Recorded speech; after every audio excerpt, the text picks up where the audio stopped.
Alright, buckle up because version 3.3 is shaping up to be a big one with the introduction of HYACINE and CIPHER, two brand new characters bringing completely different playstyles to Honkai Star Rail. First up, let's talk about HYACINE. She's a Wind Remembrance character, but here's where things get really interesting. She's a high-speed HP burning healer. That means she's not your typical healer who just restores HP. Instead, she plays around with consuming her own health while providing sustain for the team. This could mean self-sacrificing mechanics, delayed healing effects, or even buffs that scale with missing HP. Given that she's in the Remembrance path, she may also have some form of debuffs, crowd control, or something similar to slow down enemies. One of the biggest questions is, how will her HP burning mechanic work? If she's constantly losing HP, will she have a way to regenerate it herself, or will she require external healing?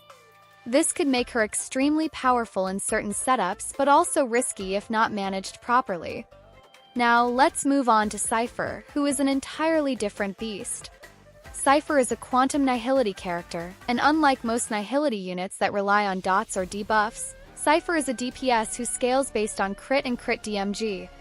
This is a huge shift from the usual nihility playstyle, meaning she could be the first true nihility carry that functions more like a hyper carry instead of a debuff-focused enabler.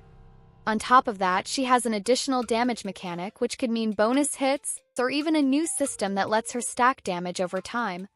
Since quantum units usually have some form of delayed burst or quantum entanglement, there's a chance she could interact with these mechanics in a new way.